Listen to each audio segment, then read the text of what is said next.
Bonsoir, mesdames et messieurs. Tout le week-end dernier, Victoriaville a été le théâtre d'un énorme mécontentement citoyen. L'angle du boulevard Arthabasca et Notre-Dame-Est est rapidement devenu le centre d'intérêt du Québec.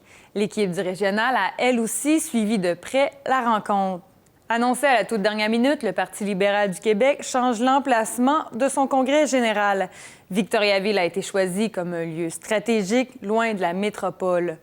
Le cégep de Victoriaville a fermé ses portes prématurément mercredi après-midi. Le concessionnaire Honda a caché ses véhicules dans le parc industriel sur un des terrains de la ville. Création Parents a barricadé ses fenêtres. De nombreuses activités ont été annulées un peu partout et plus aucune chambre d'hôtel n'était disponible en ville. Organisée par la coalition opposée à la tarification et à la privatisation des services publics, la Manif Action a attiré son lot d'étudiants contre la hausse des frais de scolarité, d'organisations syndicales, de familles et de citoyens ordinaires. Le tout a débuté paisiblement vendredi à 17h sous une fine pluie dans la cour du Walmart. 55 autobus venus de Montréal, Québec, Rimouski, Sherbrooke et Trois-Rivières se sont rassemblés à Victoriaville. Ce qu'on dénonce, c'est l'ensemble de son œuvre, plus particulièrement ses mesures d'austérité mises en branle lors du budget 2010, le même budget 2010 où on a annoncé la hausse des frais de scolarité contre laquelle se battent aujourd'hui massivement et de façon historique les étudiants et étudiantes. Le gouvernement tente de détourner un peu le débat que la hausse des frais de scolarité va bloquer l'accès à de nombreux jeunes au Québec, des jeunes qui font partie de la classe moyenne, qui n'auront pas accès, qui ne pourront pas faire de diplôme universitaire et qui, à long terme, ne pourront pas plus contribuer au développement de notre société. Sous le thème « Colère générale contre le Parti libéral », près de 4000 personnes ont défilé jusqu'au centre des congrès, le Victorin. Rapidement, la foule arrivée à destination s'est échauffée et a bousculé les barrières. La tension était palpable. En quelques minutes, la Sûreté du Québec a décrété la manifestation attroupement illégal. Des bombes lacrymogènes se sont mis à éclater de toutes parts, prenant au piège beaucoup de citoyens venus manifester pacifiquement.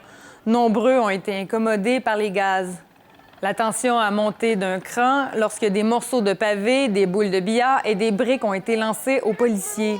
Alors que l'anti-émeute repoussait la foule, des balles de caoutchouc ont été tirées à bout portant. La raison pourquoi je viens vous voir, c'est parce que c'est dangereux, là. C'est vraiment dangereux, là. Puis mon ami ici, il en a reçu une sur une cuisse, là. Puis quand tu filmes, il aime pas ça, là. Puis moi, je me suis fait tirer dessus à bout portant, là. Puis je veux dire, c'est vraiment dangereux, là. Tu reçois ça, là. Tu reçois ça. Tu reçois ça d'en face, là. Puis là, la police, il augmente quand même là, le niveau de violence, là. Tu sais, des jeunes qui lancent pas de roches, là. C'est pas à cause que tu filmes que t'es un criminel, là. À un certain moment, un policier s'est retrouvé en très mauvaise posture, malmené par 4 personnes masquées. Moi, je le toucherai pas, là, mais c'est un conseil que je te donne. Sérieusement, parce que ton chum en bas, il s'est fait ramasser. Ben, Il est parti. Occupé, là, mais fais attention. Ouais. En fait, j'ai dit au policier de s'enlever parce qu'il y a un policier tantôt qui s'est fait tabasser. Fait que puis je savais que la foule s'en venait. Fait que j'ai dit, si tu veux t'en sortir, essaie de... Il s'est vraiment fait tabasser? Ben, en fait, c'est qu'il y a... C'est suite... Il y avait un véhicule, là, genre autobus de police qui s'est fait lancer des roches. Puis là, ben, il y a un char de police qui est rentré là-dedans pour séparer la foule.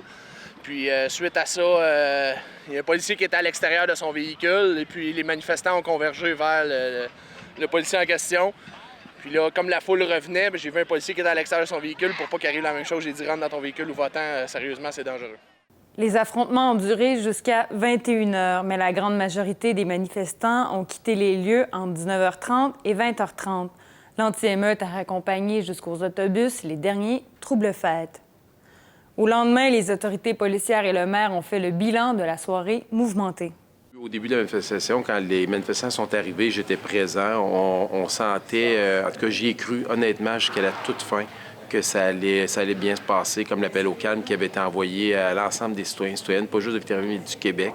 Et je pense que rapidement, on a vu qu'il y avait des gens qui avaient des mauvaises intentions, qui n'étaient pas nécessairement des étudiants, ni des gens de différents groupes pacifiques qui étaient là, qui étaient venus manifester avec une intention sincère pour représenter de façon démocratique leur opinion au gouvernement. Rapidement, les policiers de la Sûreté du Québec ont déclaré cette manifestation-là un attroupement illégal, puis une émeute. Au cours des affrontements entre les forces de l'ordre et les manifestants, 9 personnes ont été blessées, dont 5 ont subi des blessures mineures.